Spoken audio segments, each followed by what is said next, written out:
Hello friends, मैं हूं सुदर्शन प्रकाश और आप देख रहे हैं यूट्यूब चैनल गुरु चकाचक। दोस्तों, ये 8 अगस्त का करंट अफेयर्स है। वीडियो के बीच में आपसे एक क्वेश्चन पूछूंगा जिसका आंसर आपको कमेंट बॉक्स में देना है। आज के करंट अफेयर्स का पीडीएफ आपको गुरु चकाचक के टेलीग्राम ग्रुप में मिलेगा। टेलीग्राम ग्रुप का लिंक डिस्क्रिप्शन बॉक्स में है। तो चलिए शुरू करते हैं। आज का पहला क्वेश्चन है, हाल ही में किस राज्य में परिवार पहचान पत्र शुरू किया गया है? 4 ऑप्शन है, मिजोरम, हरियाणा, मणिपुर, सिक्किम। सही आंसर है बी, हरियाणा। हरियाणा सरकार द्वारा पीपीपी मतलब परिवार पहचान पत्र लॉन्च किया गया है। पीपीपी प्रत्येक परिवार को आवंटित एक 8 अंकों की विशिष्ट पहचान संख्या है। राज्य सरकार ने सामाजिक सुरक्षा योजनाओं का लाभ उठाने के लिए पीपीपी पोर्टल पर अपना पंजीकरण कराना अनिवार्य कर दिया है। लाभ समान कोड का उपयोग करके सीधे परिवार को हस्तांतरित किया जाएगा। यह आधार से अलग है क्योंकि आधार में एक व्यक्ति को एक इकाई माना जाता है। पीपीपी में परिवार के मुखिया का नाम, पता और परिवार के सभी सदस्यों के मोबाइल नंबर, उम्र, आय लिखे होंगे। पंजीकरण पर परिवार को विशिष्ट आईडी और पासवर्ड दिया जाएगा। वृद्धावस्था सम्मान भत्ता, दिव्यांग पेंशन और विधवा और निराश्रित महिला पेंशन योजना को पीपीपी से जोड़ा जा चुका है। हरियाणा की राजधानी चंडीगढ़ है और यहाँ के मुख्यमंत्री हैं मनोहर लाल खट्टर और गवर्नर हैं सत्यदेव नारायण आर्य। नेक्स्ट क्वेश्चन है, आईआईएससी द्वारा विकसित भारत का पहला मोबाइल आरटीपीसीआर लैब किस राज्य में लॉन्च किया गया है? 4 ऑप्शन है, केरल, महाराष्ट्र, कर्नाटक, गुजरात। सही आंसर है सी, कर्नाटक। कर्नाटक राज्य सरकार ने बेंगलुरु में भारत की पहली मोबाइल आरटीपीसीआर लैब शुरू की है। लैब को भारतीय विज्ञान संस्थान बेंगलुरु द्वारा विकसित किया गया है। लैब का नाम MITR मतलब मोबाइल संक्रमण परीक्षण और रिपोर्टिंग रखा गया है। यह प्रतिमाह 9000 परीक्षण करने में सक्षम है। कोविड-19 के परीक्षण के अलावा लैब का उपयोग HCV, H1N1, TB, HIV, HPV आदि का परीक्षण करने के लिए भी किया जा सकता है। कर्नाटक की राजधानी बेंगलोर है और यहाँ के मुख्यमंत्री BS येदियुरप्पा हैं और गवर्नर वजुभाई वाला है। नेक्स्ट क्वेश्चन है, raw a history of India's covert operations नामक पुस्तक किसने लिखा है? 4 ऑप्शन है, यतीश यादव, मनीष सिन्हा, अरुण कुमार, मनोज गुप्ता। सही आंसर है ए, यतीश यादव। यतीश यादव द्वारा raw a history of India's covert operation नामक शीर्षक पुस्तक लिखा गया है। वो जांच पड़ताल करने वाले पत्रकार और लेखक हैं। इस पुस्तक में भारत की जासूसी agency research and analysis wing द्वारा किए गए वीरतापूर्ण कार्य संचालन की एक झलक को दर्शाया गया है, जिसमें बताया गया है कि किस तरह जासूसी कम्युनिटी ऑपरेशंस को अंजाम देते हैं।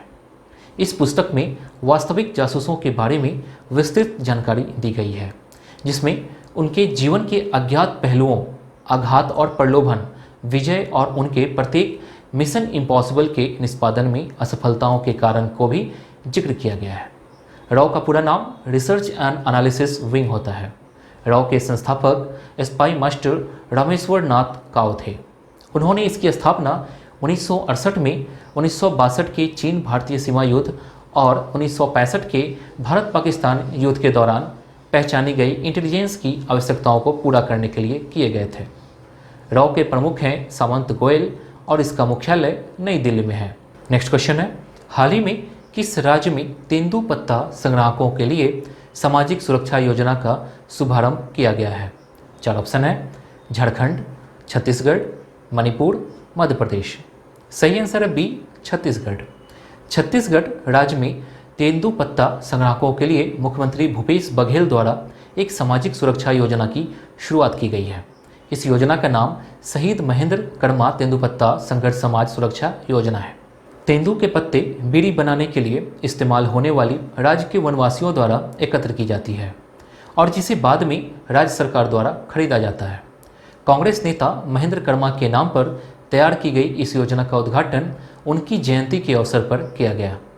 इस योजना के तहत राज्य के वन विभाग और पंजीकृत तेंदु कलेक्टरों के परिवारों को उनके मुखिया की सामान्य मृत्यु हो जाने पर नॉमिनी अथवा वारिस को 2 लाख रुपए की वित्तीय सहायता प्रदान की जाएगी। साथ ही दुर्घटना में मृत्यु होने पर 2 लाख रुपए की अतिरिक्त वित्तीय सहायता प्रदान की जाएगी। छत्तीसगढ़ के राज्यपाल हैं अनुसुईया उइके। नेक्स्ट क्वेश्चन है, सेबी के अध्यक्ष अजय त्यागी का कार्यकाल कितने महीने के लिए बढ़ा दिया गया है? 4 ऑप्शन है, 6 महीने, 12 महीने, 18 महीने, 24 महीने। सही आंसर है सी, 18 महीने।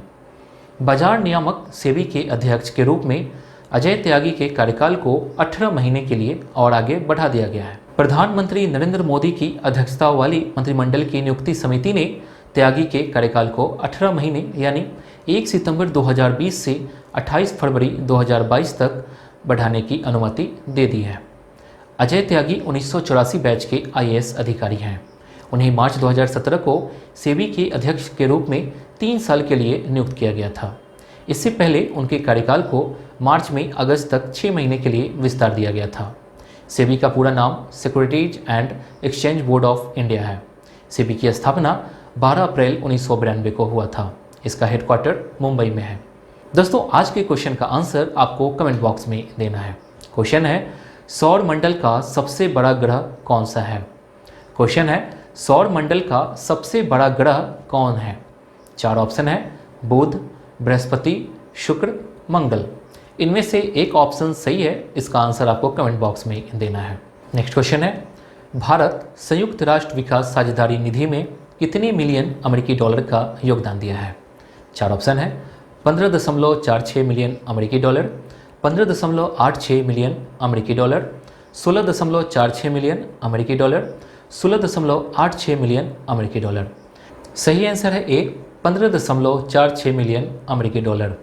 भारत ने 7 विकास लक्ष्यों के प्रति अपनी विकासात्मक प्राथमिकताओं में विकासशील राष्ट्र का समर्थन करने की अपनी प्रतिबद्धताओं के अंतर्गत भारत संयुक्त राष्ट्र विकास साझेदारी निधि में 15.46 मिलियन अमेरिकी डॉलर की राशि दी है।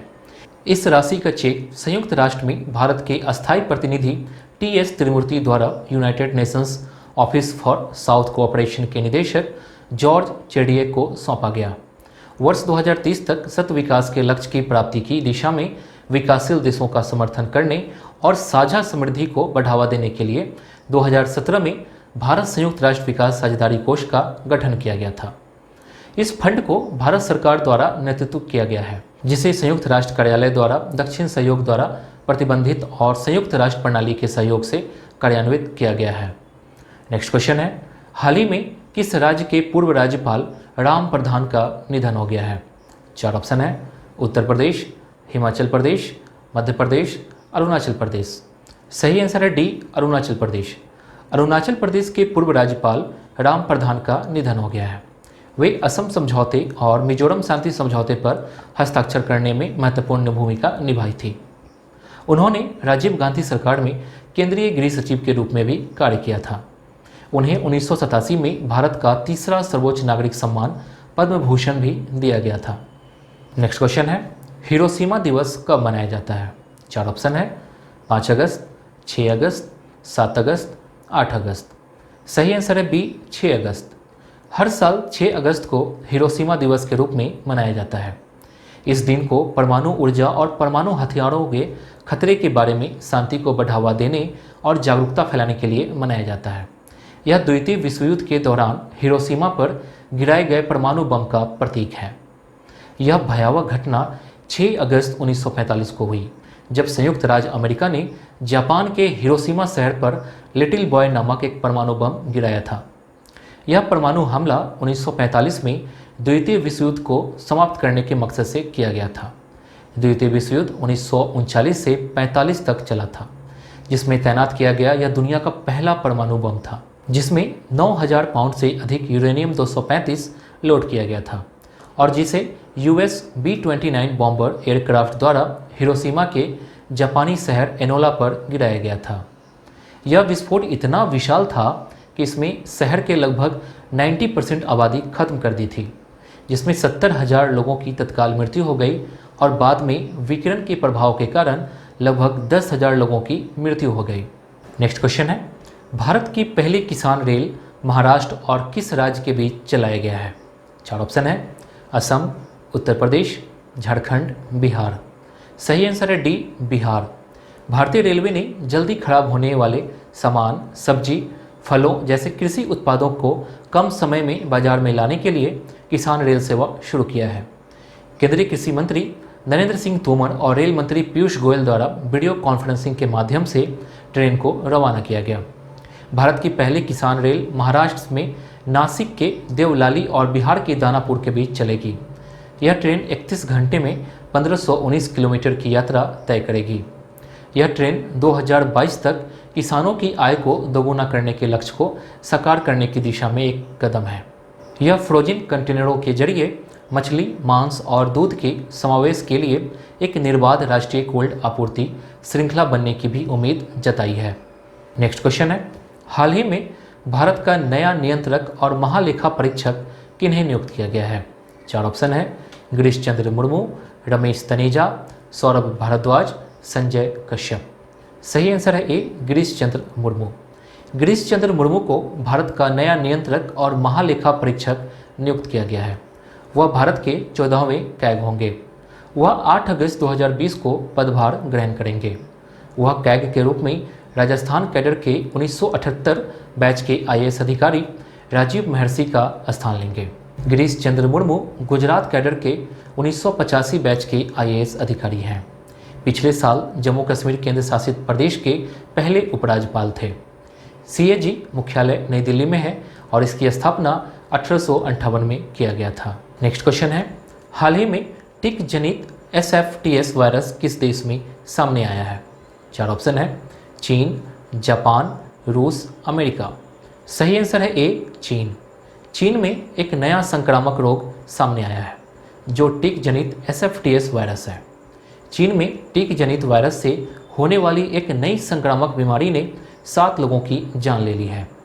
इसके अलावा चीन में 60 अन्य लोग इससे संक्रमित भी हो चुके हैं। साथ ही इस नए रोग के मानव से मानव संचरण की संभावना के बारे में भी चेतावनी दी गई है। यह एक कीड़े टिक के काटने से फैल रहा है। नेक्स्ट क्वेश्चन है, UPSC का अध्यक्ष किसे नियुक्त किया गया है? 4 ऑप्शन है, प्रदीप कुमार जोशी, संतोष सिन्हा, राजीव कश्यप, अरुण सिंह।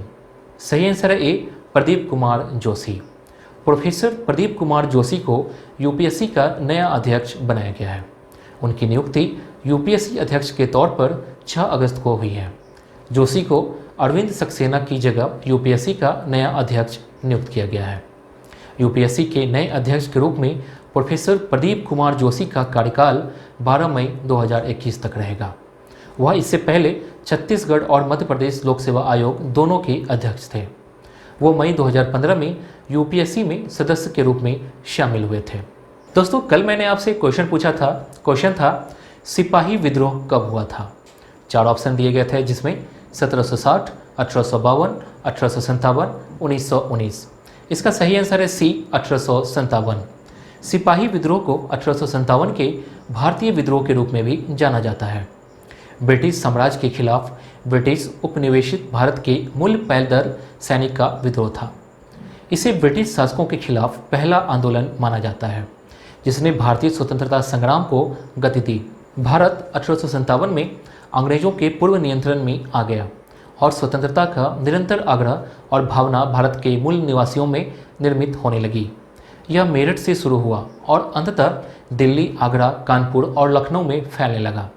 सिपाही विद्रोह हालांकि एक व्यापक आंदोलन था, लेकिन अंततः असफल रहा और 1858 में इसका पाठ्यक्रम समाप्त हो गया। आज का क्वेश्चन मैं पहले ही पूछ चुका हूँ, फिर भी आपको यहाँ क्वेश्चन दिख रहा है, इसका आंसर आपको कमेंट बॉक्स में देना है। तो दोस्तों, आज के लिए बस इतना ही। उम्मीद है कि ये वीडियो आपको पसंद आई होगी। पसंद आई तो वीडियो को लाइक कीजिए और अपने दोस्तों के साथ ये वीडियो शेयर जरूर कीजिए। अगर आपने अभी तक इस चैनल को सब्सक्राइब नहीं किया है तो प्लीज़ कर लीजिए, साथ ही बेल आइकन पर प्रेस कर लीजिए ताकि नए वीडियो की नोटिफिकेशन सबसे पहले आपको मिल सके। Thank you.